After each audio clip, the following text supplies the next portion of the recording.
Gimenez. Thank you, Mr. Chairman. And I've said this before. I mean, I look forward to the day when we make the Chinese can eat their lithium.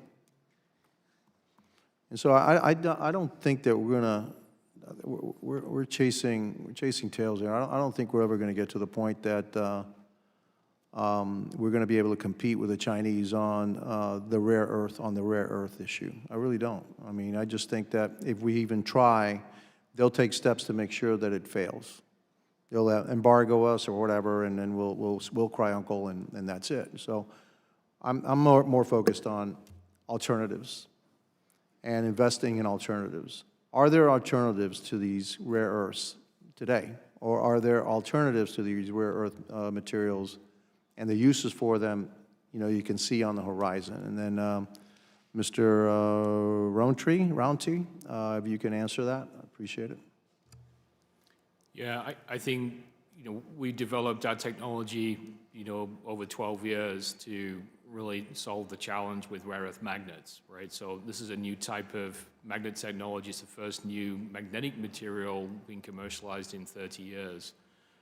There are other alternatives that need to be developed and invested in and found, but it's not necessarily going to be a quick solution to this. Right. But we have to invest now. We have to start that journey now. We're fortunate that the Department of Energy had the foresight to invest in Niron after the first world's rare earth crisis back in 2010-11, where a Japanese impounded a Chinese fishing trawler, and that was the first kind of signal how China would use rare earths really as an economic trade weapon. So yes, we need to invest in these alternatives now, but it is not going to be quick and easy. We're fortunate that for Niron, we're at a place where we've already gone from the gram to the ton scale, and now we're really scaling the technology. So we're in the right place at the right time with the right product to help solve for rare earth magnets. But there are other alternatives that need to be developed and innovated and invested in. Wouldn't it be cheaper just for us to go full blast on developing alternatives versus trying to catch the Chinese at this game? I think the Chinese are so far ahead, it's impossible for us to catch up. We need all of the above solutions to this right now. So we need to do all of the things that we've talked about here today, and more, because this is a crisis for the U.S. supply, but also for the West, and we have to work together to solve this as quickly as possible. Well, right now we need their rare earths, but they also need our money, our cash. And I've been saying here we need to decouple from China because I think we're funding the instrument of our demise every single day. Every dollar that we send over there is actually going to be used against us, and it is being used against us. What percentage of the rare earth market does the United States represent? We mine what? No. What percent of the in other words, the processed end product? How much of it do we buy? What percentage of the world market do we need here for our purposes? I can answer that. So the U.S. uses around 50,000 tons per year of magnets. They don't buy that amount of magnets. They're embedded in a lot of the end devices, cars, audio systems, pumps, motors, et cetera, that contain those magnets.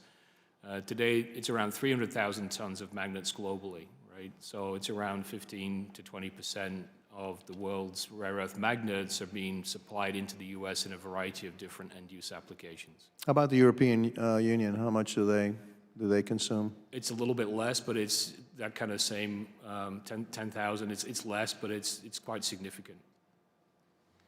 So with us and the European Union, well over a third of the market? Yes, I believe so.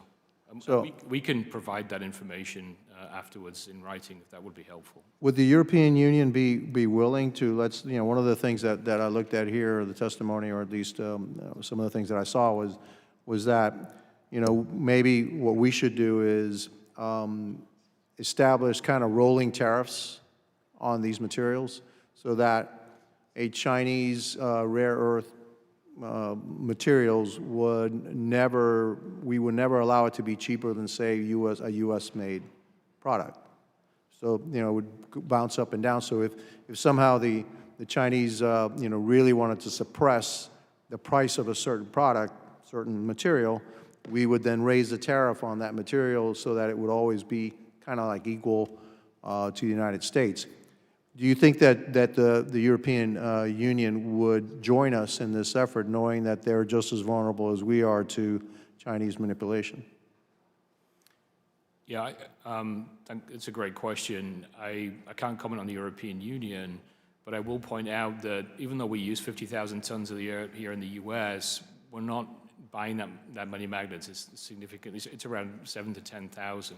So the challenge there is that they're embedded in different end devices that we're purchasing. So how do you manage that, or how do you regulate that, or provide tariffs on that? It's not an easy question to figure out. Okay, my time has expired. Thank you. I yield back.